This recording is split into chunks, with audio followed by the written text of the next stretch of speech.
Sumqayıtda enerji infrastrukturunun yenilənməsi və gücləndirilməsi istiqamətində geniş miqyaslı işlər həyata keçirilir. Belə işlərdən biri də şəhərin müxtəlif ərazilərində elektrik enerjisinin dayanıqlığının artırılması üçün yeni yarım stansiyaların, eləcə də transformator və paylayıcı məntəqələrin tikintisidir. Sumqayıt şəhər icra hakimiyyətinin başçısı Zakir Fərəcovun tapşırığına əsasən Azərişıq Açıq Səhmdar Cəmiyyətinin Sumqayıt Regional Enerji Təchizatı və Satışı İdarəsi tərəfindən hazırda şəhərin 2-ci, 9-cu, 10-cu, 11-ci və 13-cü mikrorayonları, həmçinin 48-ci məhəllə ərazilərində ümumilikdə 15 yeni transformator və paylayıcı məntəqəsi inşa edilib. Layihə çərçivəsində əlavə olaraq daha 5 məntəqənin tikintisi planlaşdırılır ki, bu da ümumi enerji şəbəkəsinin əhatə dairəsini daha da genişləndirəcək. Bu ilin mart ayı ərzində yağan intensiv yağışlar nəticəsində Sumqayıt şəhərində bir neçə transformator məntəqəsində su dolmalar, su basmalar baş vermişdir. Həmin qüsurların, nöqsanların aradan qaldırılması məqsədi ilə Sumqayıt şəhər rəhbərliyinin tapşırığına əsasən Sumqayıt şəhərinin bir neçə məhəllə ərazisində 15 yeni transformator məntəqəsinin tikintisinə başlanılmışdır.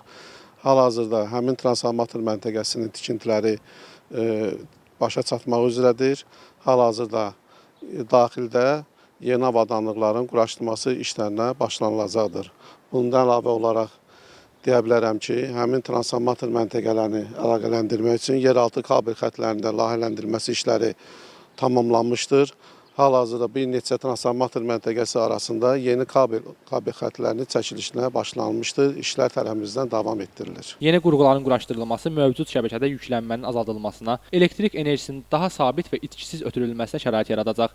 Eyni zamanda bu addımlar qəza hallarının sayının minimuma endirilməsinə və nasazlıqların daha operativ aradan qaldırılmasına imkan verəcək. Azərişıq Açıq Səhmdar Cəmiyyətinin Sumqayıt Regional Enerji Təchizatı və Satışı İdarəsindən bildirilib ki, həyata keçirilən yenidən qurma və tikinti işləri nəticəsində xüsusən yay və qış ayları müşahidə olunan yüksək yüklənmə dövrlərində enerji təchizatında fasilələrin qarşısı alınacaq, abonentlərin fasiləsiz və keyfiyyətli elektrik enerjisi ilə təminatı daha etibarlı şəkildə həyata keçiriləcək. Şəmistan Fikrətli, Elbrus İsmailov, Yusif Əliyev bu gün informasiya proqramı üçün.